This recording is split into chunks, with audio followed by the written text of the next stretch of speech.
ओम स्वस्ति न श्री गणेशाय नमः, श्री सरस्वते नमः, श्री परमात्मने नमः, श्री परम गुरु चरण कमलेभ्यो नमः। श्री जान जब हम कथा सुनते हैं, कथा सुनना और सुनाना, पहला नंबर आता है श्रोता का, क्योंकि श्रोता बैठता है नीचे और वक्ता बैठता है ऊपर, और जिसमें वजन होता है वो तो होता है नीचे, और जो ऊपर उठा हुआ होगा उसमें वजन होता है कहीं। भाई तराजू का पलवा है तो जो पलवा नीचे है वो भारी है, और जो ऊपर उठा हुआ है उसमें वजन नहीं है। श्रोता का नंबर पहला है। भाई श्रोता सुनने वाला नहीं होगा तो वक्ता क्या करेगा। श्रोता वक्ता ज्ञान निधि, कथा राम के गुण, किमि समझो में जीठ जड़, कलमल ग्रसित विमूढ़। हारमोनियम कम कर दो। जब हम भगवान का चरित्र, भगवान की कथा सुनते हैं और सुनाते हैं, तो जिस तरह कहा है, निर्मल मन जन सो मोहि पावा, ओ मोहि कपट छल छेद न भावा। भगवान का चरित्र, भगवान की कथा, भगवान का गुणानुवाद बिल्कुल निर्मल मन से सुने।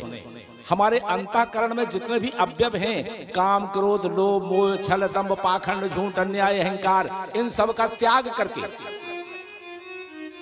पवित्र मन बनाकर, भाई हमारे यहाँ का कमरा अगर खाली होगा तो उस कमरे में बैठने को कोई आ जाएगा, और कमरा पहले से ही खचाखच भरा होगा तो कौन बैठे। लेकिन समस्या यह है, निर्मल मन हो कैसे। भाई कपड़े गंदे हो जाए तो साबुन से साफ हो जाएंगे, लेकिन भीतर वाला अगर गड़बड़ है तो कैसे साफ होगा। बड़ी सुंदर विधि है। तन पवित्र सेवा करे और धन पवित्र कर दान, और मन पवित्र हरि भजन से होत त्रिविध कल्याण। शरीर की शुद्धता होती है स्नान करने, और धन की पवित्रता होती है दान करने। अगर हमने अपने कमाए हुए धन में से धर्म के काम में नहीं लगाया तो उस धन में विकृति आ जाती है, ध्यान रखना।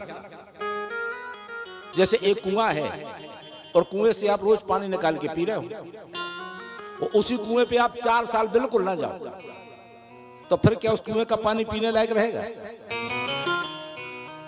अगर हमने अपने कमाए हुए धन में से दान नहीं किया तो वो धन, उसमें विकृति आ जाती है, फिर वो गड़बड़ा जाता है। तन पवित्र सेवा करें, धन पवित्र कर दान, और मन पवित्र हरि भजन से होत त्रिविध कल्याण। मन की पवित्रता होती है भगवान का नाम स्मरण करने से। जितनी बार भगवान का नाम मुंह से निकलेगा उतना हमारा हृदय पवित्र होगा। आप कोई भी काम करो, कुछ भी काम करो, लेकिन उनका नाम हमारे मुंह से निकलता है तो हृदय पवित्र होता है। तो आइए 2 मिनट भगवान के संकीर्तन कर ले,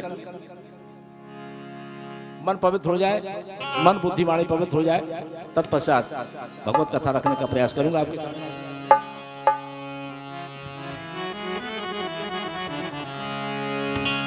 सीताराम सीताराम सीताराम कहिए, जय हो। और जाहि विधि राखे राम ताहि विधि, जाहि विधि राखे राम ताहि विधि रहिए, जाहि विधि राखे राम ताहि विधि रहिए। हरि बोल।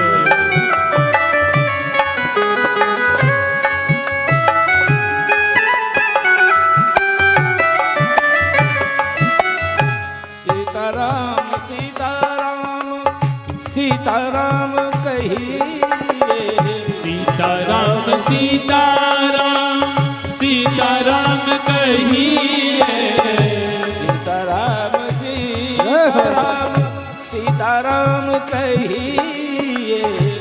सीताराम सीताराम सीताराम कहिए सीताराम कहिए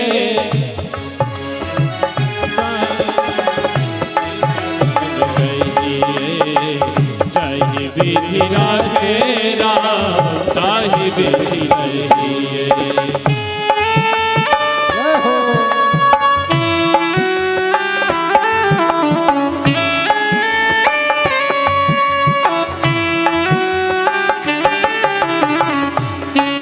सीताराम सीताराम सीताराम कहिए सीताराम सीताराम सीताराम सीताराम सीताराम कहिए सीताराम सीताराम सीताराम कहिए जय विधि राधे राम ताहि विधि रहिए जय विधि राधे राम ताहि विधि रहिए ताहि विधि रहिए जय विधि राधे राम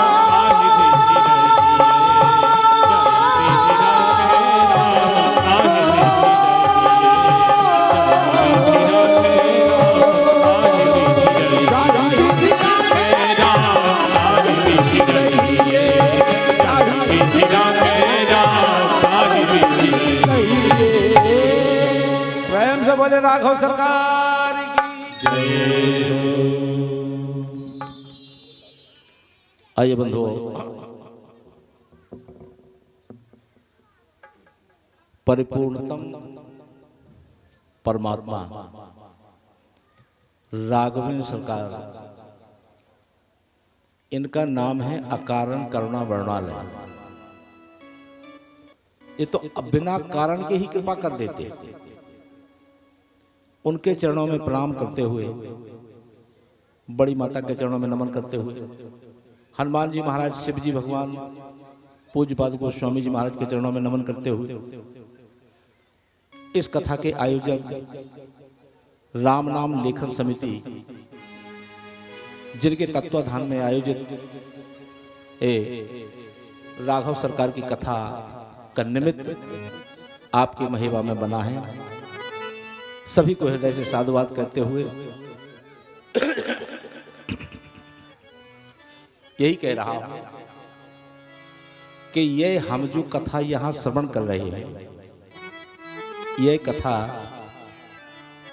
एक जगह नहीं कई जगह हो रही है। इसी कथा को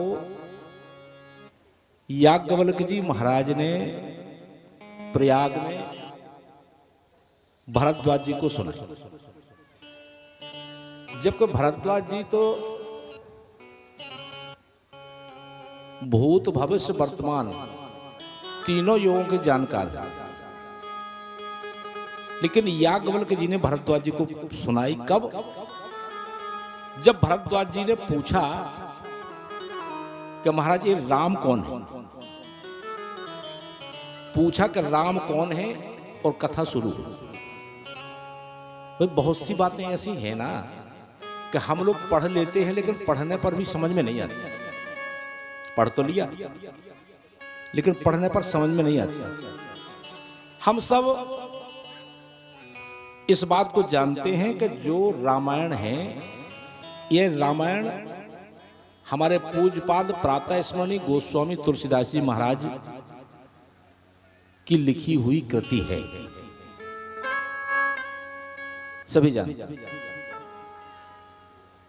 लेकिन गोस्वामी जी कहते हैं कि मेरा इसमें कुछ है ही नहीं। अब रामायण हम आप जानते हैं, रामायण गोस्वामी जी ने लिखी है। गोस्वामी जी कहते हैं मेरा इसमें कुछ है ही नहीं। तो जब गोस्वामी जी का कुछ नहीं है तो फिर किसका है? अभी रामायण फिर कहां से कैसे आ गई? गोस्वामी जी से पूछा फिर किसकी है रामायण? जब आप कहते हमारी नहीं है, बोले नहीं मेरी नहीं है। कह दिया गोस्वामी जी ने, शंभु कीन्ह यह चरित सुहावा। हमारा चरित्र नहीं है, ओ बहुरी कृपा कर ओ मही सुनावा। बहुरी कृपा कर ओ मही सुनावा। बहुरी कृपा कर ओ मही सुनावा।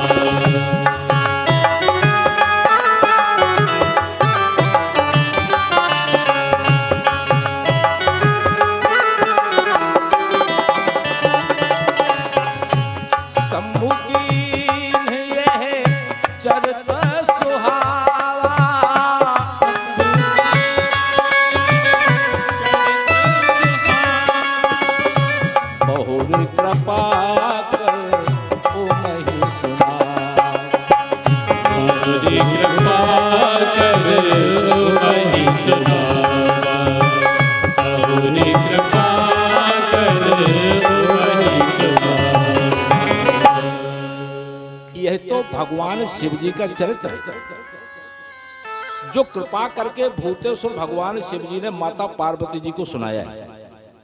और यही कथा काकभस्सुंड जी को प्राप्त, वही तो उन्हें गरुड़ जी को सुनाई। अरे पूज्यपाद गोस्वामी जी को तो ये चौथी, पांचवी पीढ़ी, आठवीं, 10वीं पीढ़ी में मिली। ये जो कथा है यही प्रसाद, यही भगवान शिव का प्रसाद है। और प्रसाद का बंधुओं नियम है, प्रसाद का एक नियम होता है कि प्रसाद बांटा जाता है। जो बांटा जाए वो प्रसाद, और जो समेटा जाए वो विखाद। जिस चीज को आप समेटेंगे वो दुख पैदा करेगी, और जिस चीज को बांट देंगे तो वो प्रसाद हो जाएगा। ये जो राम का चरित्र है ये प्रसाद है, क्योंकि ये शिव जी ने पार्वती जी को सुनाई, काकभस्सुंड जी को मिली, याज्ञवल्क्य जी ने भरद्वाज जी को सुनाई, और फिर नरहरयानंद जी महाराज के द्वारा गोस्वामी जी को प्रसाद के रूप में मिली। तो जब प्रसाद है, भगवान शिव का प्रसाद है, तो प्रसाद तो एक ऐसी चीज होती है कि प्रसाद में ना तो मात्रा का विचार करना चाहिए, हाँ, ना स्वाद का विचार करना चाहिए। प्रसाद तो प्रसाद। अरे प्रसाद देने वाले के हाथ से भी अगर हमारा स्पर्श हो जाता है तो प्रसाद पाने का पुण्य प्राप्त हो जाता है। यह कथा हम और आप जो श्रवण कर रहे हैं, यह कथा ऐसे ही नहीं मिल जाती सुनने को। जन्म जन्मांतरे भवेत पुण्यम, जब हमारे पुण्यों का उदय होता है तब भगवान की कथा सुनने में रुचि हो सकती है, अन्यथा लाखों काम ही आदमी। जब तक उनकी कृपा नहीं होगी तब तक कथा सुनने का विचार अंदर बन ही नहीं सकता। जब उनकी कृपा होगी तभी कथा श्रवण करने का विचार बन सकता है, अन्यथा विचार हो ही नहीं सकता। क्यों? ये जो प्रसाद है, शंभु प्रसाद सुमत ही हुलसी, और राम कथा मानस कवि तुलसी। ये जो कथा आप श्रवण कर रहे हैं, ये कथा है क्या? क्या है? शंभु प्रसाद सुमत ही हुलसी, शंभु प्रसाद सुमत ही हुलसी, राम कथा मानस कवि तुलसी। शंभु प्रसाद सुमत ही हुलसी, राम कथा मानस कवि तुलसी, राम कथा मानस कवि तुलसी। यह भगवान शिव का प्रसाद है। और आज प्रथम दिवस है, इसलिए महात्मा का स्मरण कर रहा हूं। अरे कथा तो कथा है, कथा सभी जानते हैं, कथा कौन नहीं जानता? कथा आपने कई बार सुनी है, लेकिन मैं कोई जानकार तो हूं नहीं। जो कुछ भी टूटी फूटी कथा बनती है वो मैं आपके समक्ष रखने का प्रयास करता हूं, क्योंकि भगवान की कथा है। जिस ग्रंथ में हम और आप बहते हैं, जो हम और आप श्रवण कर रहे हैं, इस ग्रंथ में बंधुओं 7 कांड हैं।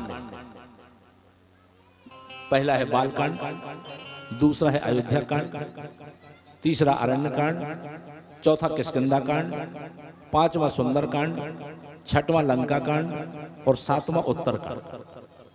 ये 7 सोपान जिनमें हम बह रहे हैं, कथा जो हम श्रवण करेंगे। आज पहला दिन है, पहली बात ये राम कथा साक्षात कामधेनु है। जो जितनी श्रद्धा से, भावना से, जितनी मात्रा में समर्पित होकर सुनेगा, उसको उतना ही फल प्राप्त होगा। अपने अपने श्रद्धा की बात है, श्रद्धा की बात। क्यों? जाती रही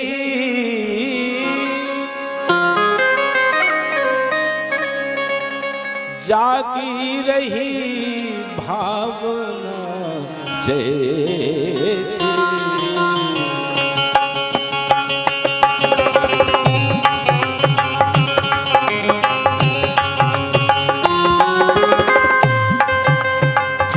जाती रही भावना जैसी, प्रभु मूरत देखित ऐसे। जाती रही भावना जैसी, प्रभु मूरत देखित ऐसी।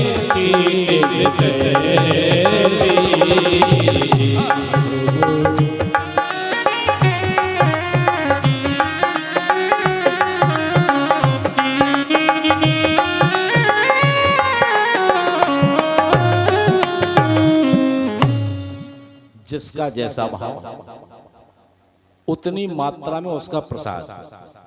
जिस भाव से कथा सुनी जाए उसको वैसा ही फल प्राप्त होता है।